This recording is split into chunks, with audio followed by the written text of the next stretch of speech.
할렐루야. 우리 옆에 분 인사합니다. 반갑습니다. 잘 오셨습니다. 자, 오늘 말씀은 오늘 성경을 네 구절이에요. 레위기 17장 11절, 마태복음 6장 14, 15, 고린도전서 1장 18절, 에베소서 1장 7절이고요. 말씀의 제목은 우리들이 죄 사함을 받아야 하는, 반드시 받아야 될 이유인데, 요게 소제목으로 지난 주일날 했어요. 진짜 제목은 뭐예요? 자, 그리스도의 도가 가져오는 10가지 능력에 대해서 지금 봅니다. 그게 바로 고린도전서 1장 18절 말씀이고요. 요 말씀 전에 우리가 마태복음 6장 14, 15절 가지고 정말로 죄 사함을 받은 우리가 용서의 4단계, 내가 하나님께 용서는 받았지만 남을 용서하기는 쉽지 않아요. 그래서 그 용서의 4단계가 있는데, 십자가를 바라보는 단계, 이 단계는 뭐냐? 십자가의 도를 믿는 단계. 세 번째는 상대방이 변했기 때문에 내가 정말로 하나님의 말씀에 순종하는 것이 아니라 십자가의 약속의 말씀을 믿고 순종의 단계. 그 순종이 전자로 성경인가 아닌가는 심판의 권리를 하나님께 돌려드리는 단계, 이게 네 번째 단계예요. 그래서 우리가 원수 갚는 게 우리 손에 있는 게 아니라 이건 하나님이 하시는 거예요. 자, 지난 주에는 십자가의 도가 가져오는 10가지 능력 중에서 우리들이 죄 사함을 반드시 받아야 될 이유, 우리가 죄 때문에 하나님과 우리 사이가 어떻게 됐느냐? 갈라놓았고, 죄가 하나님과 우리 사이를 갈라놓았고, 죄는 영적인 빚이고, 죄는 사망을 가져와요. 만약에 죄 문제가 해결이 안 되면 하나님하고 우리 사이에 원수가 되고, 양심에 대해서 양심이 계속적인 고통을 받고 마지막에는 심판받게 된다. 왜? 죄의 삭은 사망인데 한 번 죽는 것은 사람에게 정하신 것이요, 죽은 후에는 심판이 있기 때문에. 그래서 오늘은 이제 세 번째 대지인데, 소제목이, 큰 제목은 십자가의 도가 가져오는 10가지 능력 중에서 우리들이 죄사함을 받아야 하는 이유에 대해서 두 가지를 얘기했다면, 오늘은 세 번째인데요, 하나님이 우리들의 죄를 해결하기 위해서 사용하신 방법이 있어요. 사용하신 방법, 구약의 방법, 신약의 방법을 좀 볼 거예요. 자, 오늘날 우리가 죄를 지면, 오늘날 우리가 재판을 받고, 그리고 그 죄의 죄가를 감옥에서 뭐 해야 돼요? 살아야 돼요. 이번에는 8.15 특사가 한 명도 없대잖아요. 특사 받을 사람이 없는데 해마다 8.15 되면 죄수들을 특사로 풀려났거든요. 그러니까 오늘 우리가 세상에서 눈으로 보이게 죄가 드러난 사람들은 감옥에 살지만 그렇지 않는 죄가 얼마나 많아요. 거짓말한 것도 있고 남이 들키지 않아서 그렇지. 근데 성경은 이렇게 얘기합니다. 죄의 삭은 사망이다. 그래서 구약에서 죄를 해결하기 위해서 반드시 피가 필요했다. 레위기 17장 11절 보세요. 육체의 생명은 피에 있음이라 내가 이 피를 너에게 주어 제단에 뿌려 너의 생명을 위하여 속죄하게 하였나니 생명이 피에 있으므로 피가 죄를 속하느니라. 자, 그래서 피가 죄를 속하는데, 그래서 구약에서는 피 흘림으로 죄를 덮었어. 그리고 하나님은 처음부터 피 흘림이 없이는 죄 사함이 없다, 이렇게 딱 단정하고 있어요. 그래서 구약 성경에는 죄는 인간이 졌지만 그 죄값으로 누가 죽었느냐? 짐승이 죽었어요. 짐승이. 그래서 구약에 보면 이 짐승이 죽는 데 있어서, 그래서 애굽에서 우리가 이스라엘 백성들이 430년 종살이 하다가 해방될 때에 문설주에 양의 피를 바른 가정은 그냥 하나님의 천사가 넘어갑니다. 그래서 구약에서 죄가 해결하는 방법은 구약에서 유월절 어린 양을 사용하셨고, 신약으로 넘어오면 이 유월절 양이 누가 되느냐? 예수 그리스도께서 유월절 양이 되고, 속죄일에는 속죄일에 염소를 사용하셨고 번제와 속죄제를 드리게 했어요. 그래서 출애굽기 12장에 보면 어린 양을 죽여서 그 피를 문소지에 발랐고 피가 있는 집은 심판이 넘어갔듯이 예수님은 우리의 어린 양이 되셨다. 유월절 양이 되셨다. 자, 고린도전서 5장 7절 한번 보세요. 너희는 누룩 없는 자인데 새 덩어리가 되기 위하여 묵은 누룩을 내버리라. 우리의 유월절 양 곧 그리스도께서 희생되셨느니라. 자, 구약에서는 유월절 양이 짐승이 됐다면 신약에서는 그 유월절 양 곧 그리스도께서 희생됐다. 그래서 레위기 16장에 보면 대제사장은 염소에게 백성의 죄를 안수하여 광야로 내보내셨어요. 백성들이 죄를 졌을 때에 속죄일에 염소를 사용하는데 대신 이 염소가, 그래서 무슨 염소는 아사셀 염소라 그래서 백성의 죄를 대신 지고 떠나는 모습을 구약은 아사셀 염소로 광야에 내보내셨다면 예수님은 우리의 죄를 대신 지고 골고다로 가셨다는 거예요. 십자가를 지고. 그래서 구약에서는 철저하게 죄는 인간이 지고 그 죄의 해결을 위해서는 짐승의 피가 필요했다라는 거예요. 그래서 구약에서 죄가 용서받는 방법에 다섯 번의 제사가 있어요. 제일 먼저 제사가 번제라는 게 있어요. 번제. 히브리어로는 이 번제는 올라인데 몽땅 태워서 드리는 거예요. 전체를 다 태워서 드리는데 이것을 올라고 올라간다. 그래서 온전한 헌신을 의미해요. 하나님 앞에 내가 온전히 헌신하는 그 각오로 번제를 드렸어요.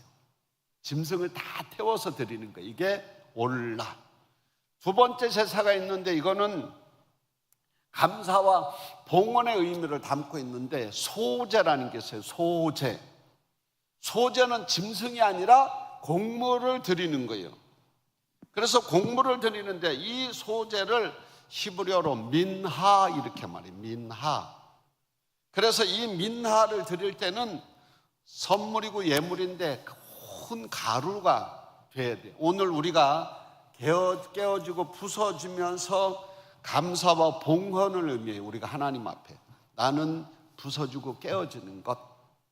세 번째는 화목제물이라 그래서 이거는 셀렘이라고도 하고 셀라밈이라고도 하는데 이것은 뭐냐면 평화예요.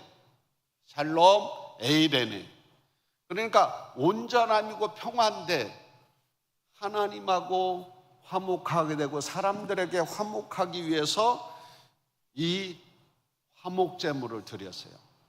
화목제물. 그게 바로 셀렘이나 셀라밈이라고 네 번째가 있는데 속죄제라 그래요. 속죄제는 뭐라고 히브리어로 말하면 핫하트인데 이거는 죄를 위해서 우리의 죄를 위해서 하나님 앞에 죄를 위한 제물이에요. 내가 지은 죄.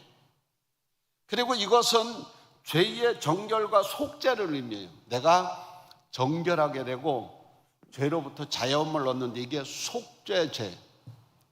그 다음에 다섯 번째 제사가 있는데 그거는 속건제라 그래요. 속건제는 아샴이라 그래요. 히브리어로 아삼인데 이거는 죄책과 배상이 포함돼요. 내 죄를 위해서 속죄제를 드려. 그런데 속건제는 플러스 알파가 들어가요. 그거는 뭐냐? 거기에는 죄책의 해결과 배상이 들어가요. 여기는 배상을 해야 돼. 여러분들이 잘 이해가 안 되면 교통사고를 냈어. 교통사고를 냈으면 합의를 하는데 병원비만 합의받는 게 아니에요. 내가 일 못한 거, 앞으로 치료받아야 될 거, 정신적인 피해, 육체적인 피해, 그까지 배상금을 더 받는 거예요. 어떤 사람은 몸이 많이 망가졌으면 앞으로 일할 것까지 배상을 해줘야 돼요. 근데 구약에서 속건제는 플러스 20% 배상을 했어요. 자, 그런데 이게 모든 것이 오늘 구약에서는 죄가 용서받기 위해서는 누가? 짐승이 죽어야 되고 짐승의 피가 필요하고, 그래서 오늘 이 5가지 제사에서 번제는 올라고 하나님께 나의 전부를 드립니다, 이런 의미가 있고, 소제는 미나로서 하나님께 감사와 예물을 드립니다, 감사와 예물을 드리고, 화목제는 하나님과 화목을 누립니다, 그래서 셀라밈, 셀라밈. 그 다음에 속죄제는 하나님께서 나의 죄를 정결하게 하셨습니다, 이게 속죄제예요. 속건제는 아샴, 죄로 생긴 죄책과 배상까지를 포함하는 거예요. 이게 바로 손해까지 내가 바로 다 배상합니다, 이게 속건제예요. 그런데 오늘 이 구약의 5대 제사는 늘 드렸어요, 반복적으로. 그런데 신약으로 오면 이 대속제물과 화목제물이 짐승이 아니라 예수 그리스도께서 십자가에서 죽으시고 부활함으로 대속제물과 화목제물이 되고, 그리고 영원히 우리를 온전케 하고 한 번의 제사로 모든 것을 끝내버렸어요. 그래서 이제는 구약처럼 이 5대 제사가 필요 없는 거예요. 왜? 예수님의 한 번의 십자가의 대속과 화목제물로 우리가 온전하게 됐다는 거예요. 자, 성경을 봅니다. 히브리서 9장 22절과 히브리서 10장 12절을 한번 보세요. 율법을 따라 거의 모든 물건이 피로써 정결하게 되나니 피 흘림이 없은즉 사함이 없느니라. 자, 피 흘림이 없으면 사함이 없어요, 신약에도. 근데 그 누구의 피? 자, 그 다음에 넘어갑니다. 오직 그리스도는 죄를 위하여 한 영원한 제사를 드리시고 하나님 우편에 앉으사. 자, 오직 그리스도는 죄를 위하여 영원한 제사를 드리시고 하나님 우편에 앉으사.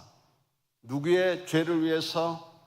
인류의 죄와 오늘 우리의 죄를 위해서 예수님께서는 한 영원한 제사를 드리시고 지금 하나님 우편에 앉아 계실 줄로 믿습니다.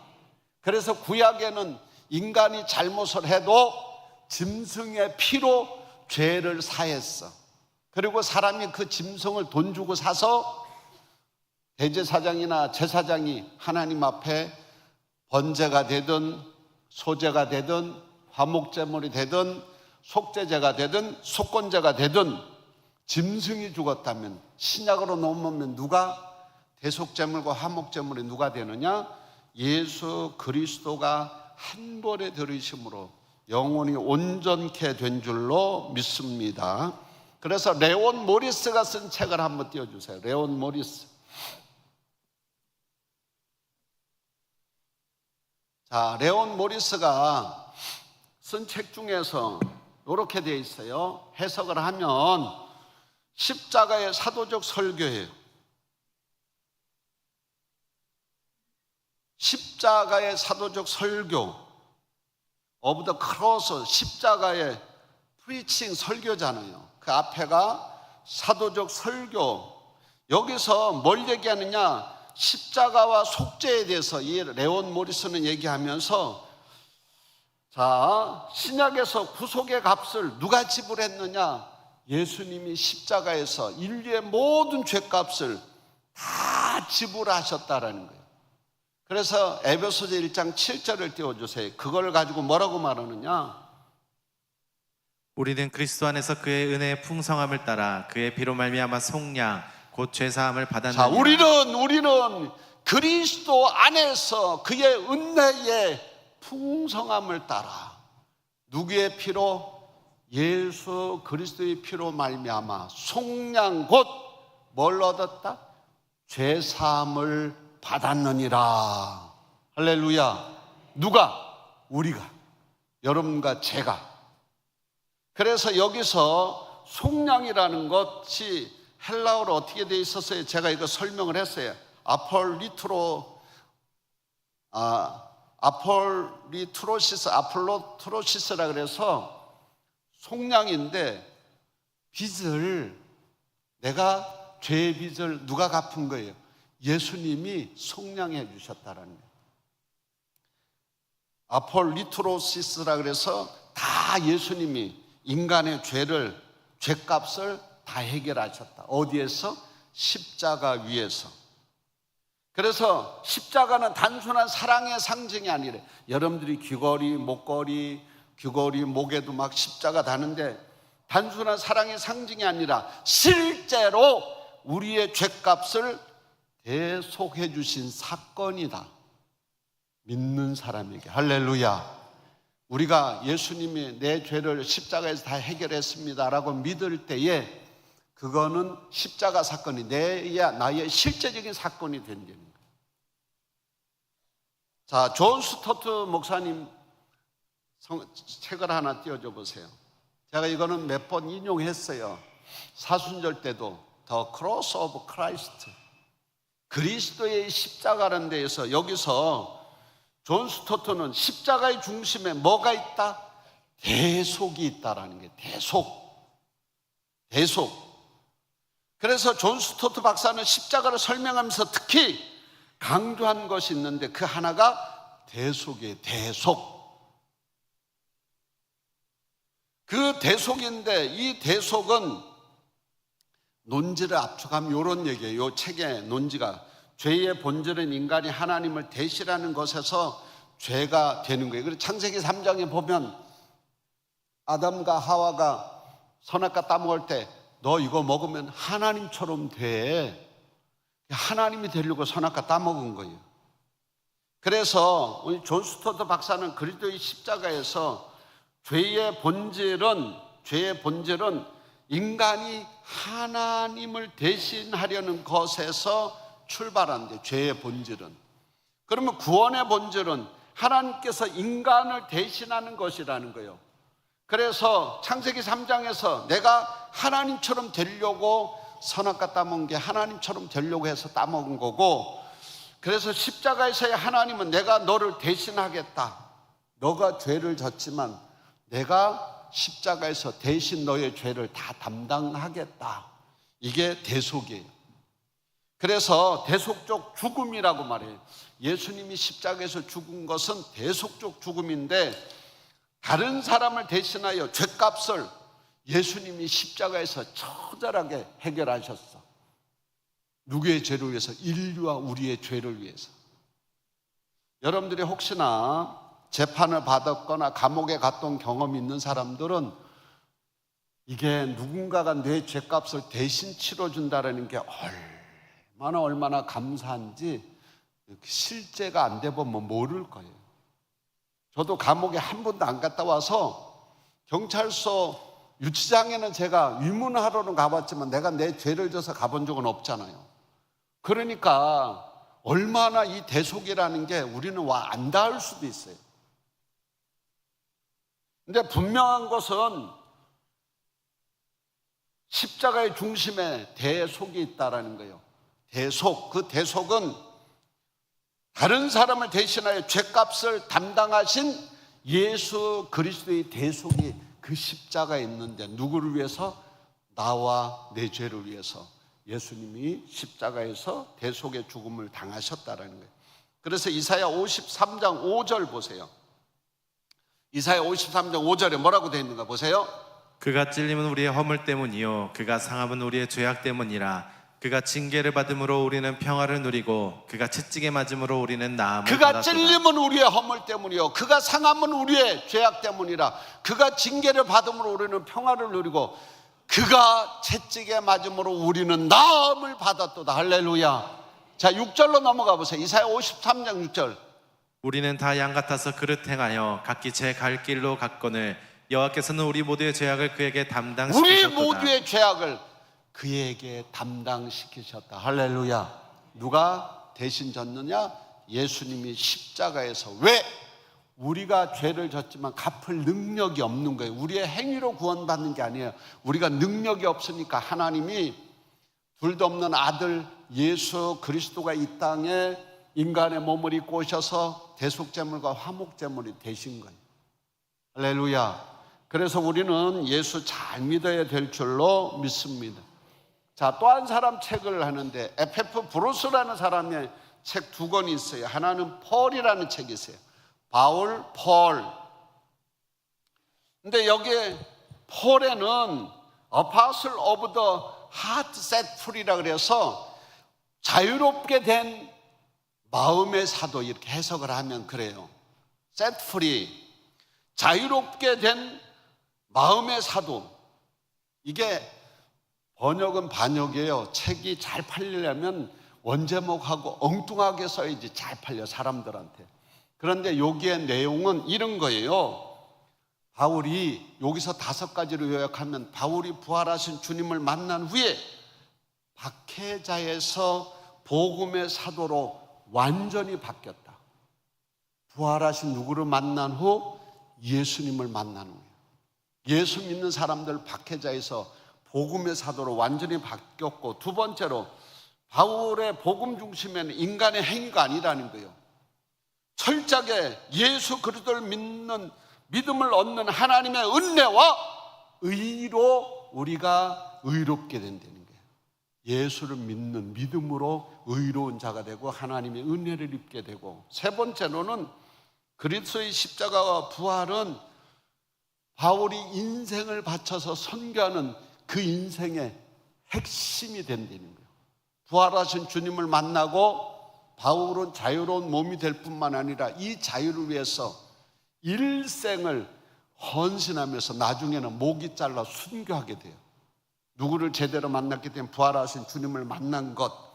그 다음에 네 번째, 바울은 유대인과 이방인의 장벽을 넘어서 모든 민족에게 복음을 전하는 사명을 완수했다. 그리고 마지막으로 바울은 자유를 얻고 그 자유를 전하기 위해서 자신의 삶을 바쳤다. 여러분들이 자유만 얻은 게 아니에요. 그 자유를 얻게 하는 복음을 전하기 위해서 삶을 바친 게 바울이다. 누가 이 바울을 조명했느냐? 에페프 브루스가 바울이라는 책에서 이렇게 5가지로 요약하는데, 또 한 권의 책이 있습니다. 그것은 한번 띄워줘 보세요. 그것은 히브리인들에게 보내는 서신이에요. 그래서 여기에 보면 The Epistle to the Hebrews 이렇게 돼 있어요. 그러니까 히브리인들에게 보내는 서신에서는 이 히브리서를 요약을 했는데 5가지로 요약하는데 이렇게 요약합니다. 예수 그리스도는 천사와 모세와 구약의 제사장보다 뛰어난 하나님의 아들이고 영원한 제사장이다. 할렐루야. 하나님의 아들이고 영원한 제사장이고, 두 번째로 구약의 제사는 계속 반복이 되지만 예수님은 자기 자신을 단번의 희생 제물로 한 번의 제사로 끝내버렸다. 구약의 제사는 반복되지만, 세 번째로는 구약의 제사는 짐승의 피가 됐지만 신약의 제사는 그리스도의 자신의 피로 죄를 깨끗하게 하고 우리가 하나님 앞에 나아가는 길을 열어주셨다. 할렐루야. 그래서 누구나 예수 믿으면 구원을 선물로 받고 하늘나라의 시민권자가 되고 하늘나라 처소가 예비된 로마서 8장 17절, 자녀면 상속자고, 상속자는 하나님의 상속자고, 하나님의 상속자는 싱클레로노모스, 그리스도와 함께한 공동 상속권자가 된 줄로 믿습니다. 그래서 이 브루스는 마지막에 이렇게 얘기해요. 하나님 앞에 이제는 다시 예수님의 희생제사로 옛 제도가 필요가 없어서 새 언약이 세웠으며 그분의 속죄는 이제는 반복되게 제사 드릴 필요가 없기 때문에 이제 우리가 고난과 시험 가운데 뒤로 물러서지 말고 그리스도를 붙들고 믿음을 끝까지 지키라. 할렐루야. 그리스도를 붙들고 믿음을 끝까지 지키라. 이게 브루스가 하는 얘기예요. 그래서 히브리서 10장 11, 12절 한번 보세요. 그럼 히브리서 10장 11, 12절. 제사장마다 매일 서서 섬기며 자주 같은 제사를 드리되 이 제사는 언제나 죄를 없게 하지 못하거니와. 자, 제사장마다 매일 서서 섬기며 자주 같은 제사를 드리되 이 제사는 언제나 죄를 없게 하지 못하거니와. 구약의 제사장은 날마다 서서 제사를 드리는 거예요. 왜? 완성이 아니니까요. 계속 드려야 돼요. 그러나 죄를 없이 하지 못하거니와. 12절 가보세요. 12절. 오직 그리스도는 죄를 위하여 한 영원한 제사를 드리시고 하나님 우편에 앉으사. 자, 오직 그리스도는 죄를 위하여 한 영원한 제사를 드리시고 누구 편에? 왜 하나님 우편에 앉아 계시냐? 이제는 더 이상 구약적인 제사가 필요 없는 거예요. 한 번의 제사로 완성한 거예요. 할렐루야. 그래서 여러분들이 이단에 빠진 사람들은 구약적인 걸 계속 강조해요. 구약적인 제사는 필요 없어요. 왜? 예수님이 한 번의 제사로 영원한 제사를 드리시고 하나님 우편에 앉아 있고 오직 그리스도는 죄를 위해서, 우리의 죄를 위해서 한 번의 제사로 끝냈다는 거예요. 그래서 오늘 정리를 하면 그거예요. 레온 모리스는 오늘 구속의 값을 지불하셨다. 누가? 예수 그리스도가 속량해 주셨다. 우리의 죄를. 뿐만 아니라 존 스토트는 십자가의 중심에 대속이 있다. 대속. 누군가가 대신 내 죄를 위해서, 내가 죄를 졌고 내가 못 갚으니까 나를 위해서 대속의 죽음을 죽으셨는데 그게 누구다? 십자가의 중심에는 대속이 있다. 예수 그리스도가 계시고, 그 다음에 브루스는 히브리서에서, 바울이란 책하고 히브리서에서 보여주는 게 뭐냐? 바울이란 책에서는 부활하신 주님을 만나고서는 완전히 인생이 박해자가 아니라 복음 전하는 자로 바뀌었고, 할렐루야. 완전히 복음 전하는. 그래서 나중에는 자유의 몸을 넘어서 일평생을 그 자유를 위한 복음을 위해서 인생을 살았다. 그런데 오늘 히브리인들에게 보내는 서신에서는 브루스는 뭐라고 말하느냐? 이렇게 말합니다. 그리스도의 단번의 희생으로 구약의 제사가 완성이 돼서 이제는 유월절 양도, 속죄일의 염소도, 속죄소의 속죄제의 희생제물도 이제는 필요 없이 예수 그리스도 한 분으로 모든 것이 완성이 됐다. 할렐루야. 그래서 누구나 예수 믿으면 구원을 선물로 받아요. 할렐루야. 그리고 나는 하나님의 뭐라? 걸작품. 하늘나라 뭐다? 시민권자. 하늘나라 처소가 예비된 로마서 8장 17절을 띄워주세요. 로마서 8장 17절. 자녀면 또한 상속자. 시작. 자녀이면 또한 상속자 곧 하나님의 상속자요 그리스도와 함께한 상속자니 우리가 그와 함께 영광을 받기 위하여 고난도 함께 받아야 할 것이니라. 자, 우리가 그리스도와 함께한 공동 상속권자들. 할렐루야. 그러니까 여러분들이 예수 믿는 게 허접한 인생이 아니에요. 인생으로 보면 신분 상승이요, 그리스도와 함께한 상속권자가 된 거예요. 할렐루야. 그러니까 여러분들이 예수 믿는 게 축복인 줄로 믿으시기를 바랍니다. 기도합니다. 사랑 많으신 하나님 감사드립니다. 오늘 말씀 붙들고 승리하게 하옵소서. 그리스도와 함께 상속권자로 잘 살아갈 수 있도록 도와주옵소서. 예수님의 이름으로 간절히 기도드리옵나이다. 아멘.